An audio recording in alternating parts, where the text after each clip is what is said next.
আসসালামু আলাইকুম এভরিওয়ান, আশা করি সকলেই ভালো আছেন।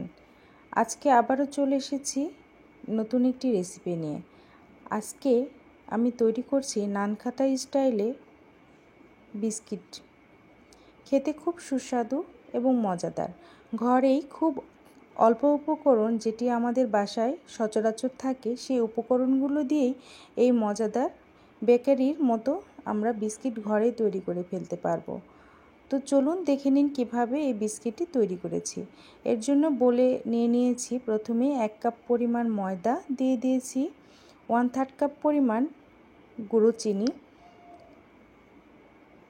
দিয়ে দিয়েছি 2 টেবিল চামচ পরিমাণ গুঁড়া দুধ, দিয়ে এটি ভালোভাবে মিক্সড করে নেব। এবার এর মধ্যে দিয়ে দিব 1/2 টিস্পুন পরিমাণ বেকিং পাউডার। আপনাদের সুবিধার জন্য বলে দিই, অবশ্যই আপনারা চিনি এটা আইসিং সুগার ব্যবহার করতে পারেন, অথবা চাইলে আপনারা চিনি এটি গুঁড়ো করে সেটি চেলে নিয়েও ব্যবহার করতে পারেন। যে যার খুশি মতো এটি ব্যবহার করবেন। আমি বেকিং পাউডারটি এবার অ্যাড করে দিয়েছি, দিয়ে এবার এটি ভালোভাবে নেড়ে চেড়ে নেব, মিক্সড করে নেব। এবার 1/2 কাপ পরিমাণ তেল আমি এখানটায় অল্প অল্প পরিমাণে ধীরে ধীরে 2 বারে অ্যাড করে দেব। এবার তেলটি দিয়ে ভালোভাবে এই ময়দার মিশ্রণটি মেখে নেব। দেখতে পাচ্ছেন এটি কতটা সুন্দরভাবে মিক্সড হচ্ছে। এটিতে কোনো ধরনের পানি অথবা লিকুইড কোনো কিছুই অ্যাড করার প্রয়োজন নেই।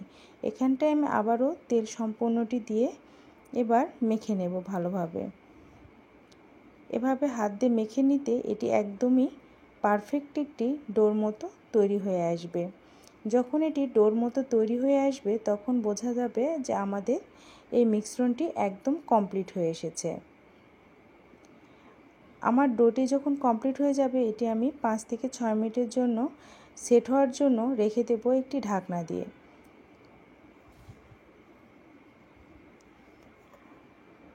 যারা আমার এই রেসিপিটি দেখছেন, যারা আমার চ্যানেলটিকে ফলো করছেন, তাদের উদ্দেশ্যে বলছি, যদি আমার ভিডিওটি আপনাদের ভালো লেগে থাকে তাহলে অবশ্যই আমার চ্যানেলটিকে সাবস্ক্রাইব করতে ভুলবেন না। আর যদি ভিডিওটি ভালো লাগে, রেসিপিটি ভালো লাগে, অবশ্যই লাইক দেবেন এবং কমেন্ট সেকশনে জানাবেন আপনারা কে কোথায় থেকে দেখছেন এবং আপনাদের ভিডিওটি কতটা ভালো লেগেছে। দেখতেই পেয়েছেন যে ডোটি কতটা সফট হয়ে এসেছে। আমরা যে কোনো শেপে এটি তৈরি করতে পারবো। আমি এখানে একটু ময়দার ছিটা দিয়ে নিয়েছি, দিয়ে এবার হাত দিয়ে ভালোভাবে প্রেস করে করে এই জিনিসটি একদম ফ্ল্যাট করে নেব, যেন সুন্দরভাবে পুরোটাই একদম যে সাইজের আমি বিস্কিটটি তৈরি করতে চাচ্ছি সেভাবে যেন এটি তৈরি হয়, সেদিকটা খেয়াল রেখে এটি ভালোভাবে প্রেস করে বড় করে নিতে হবে। তারপর বিস্কিট কাটার অথবা গোল যে কোনো কাটার দিয়ে আপনারা কেটে নিতে পারেন। আপনাদের যদি স্কোয়ার কিংবা যে কোনো শেপে করতে চান সেটিও করতে পারেন। এটি একটু নরম ধরনের হবে, এই জন্য একটু সাবধানে আলতোভাবে এই বিস্কিটগুলো উঠাতে হবে। দেখতে পাচ্ছেন দেখতে কতটা সুন্দর লাগছে।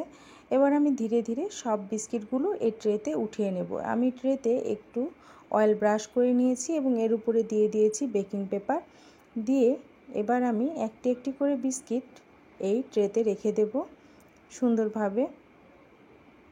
অবশ্যই আবারও বলছি, যারা নতুন রাঁধুনি, যারা এই বিস্কিটটি প্রথম ট্রাই করছেন, তারা অবশ্যই এটি আলতোভাবে উঠাবেন। উঠানোর সময় একটু সাবধানে উঠাবেন। আর এটি আপনারা চাইলে চুলাতেও তৈরি করতে পারেন। যদি চুলাতে তৈরি করা রেসিপিটি দেখতে চান তাহলে অবশ্যই আমাকে কমেন্টস করে জানাবেন। আমি একটি বলে ডিমের একটি কুসুম নিয়ে নিয়েছি এবং দিয়ে দিয়েছি সামান্য পরিমাণ চিনি। এবার আমি ব্রাশটা দিয়ে ভালোভাবে এই ডিমের কুসুমটি সবগুলো বিস্কিটের উপরে দিয়ে দেব, যেন পুরো বিস্কিটের উপরটি এটি সুন্দরভাবে হয়, সেদিকটা অবশ্যই খেয়াল রাখবেন। আর যদি আপনারা মনে করেন এর উপরে আর কোনো ধরনের কোনো কিছু অ্যাড করবেন না, সেটিও করতে পারেন। আমি এখানে একটু কাজু, পেস্তা এবং কাঠবাদাম কুচি করে নিয়েছি, সেটি এবার এর উপরে সুন্দরভাবে দিয়ে দেব, যেন খেতে আরেকটু মজা লাগে এবং সুস্বাদু লাগে। আপনাদের পছন্দ অনুযায়ী আপনারা এখানটায় যে কোনো বাদাম অ্যাড করে নিতে পারেন। দেখতে পাচ্ছেন এটি দেখতে কতটা সুন্দর লাগছে। আমি এটি ওভেনে 180 ডিগ্রিতে দিয়ে দেব 15 মিনিটের জন্য।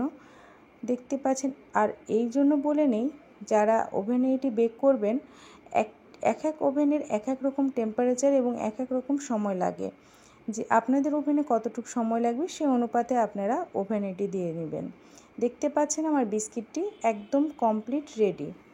আশা করি আপনারা দেখেই বুঝতে পারছেন একদম বেকারির বিস্কিটের মতো এটি তৈরি হয়েছে এবং খেতেও মাশাআল্লাহ একদম সুন্দর বেকারির বিস্কিটের মতো। এই কি আমরা ঘরেতেই হাইজেনিকভাবে যে এভাবে বিস্কিট তৈরি করে খেতে পারি সেটি অবশ্যই আমাদের মাথায় রাখতে হবে। একদম বেকারি বিস্কিটের মতোই মুড়মুড়ে। আশা করি সকলে ভালো থাকবেন। আল্লাহ হাফেজ।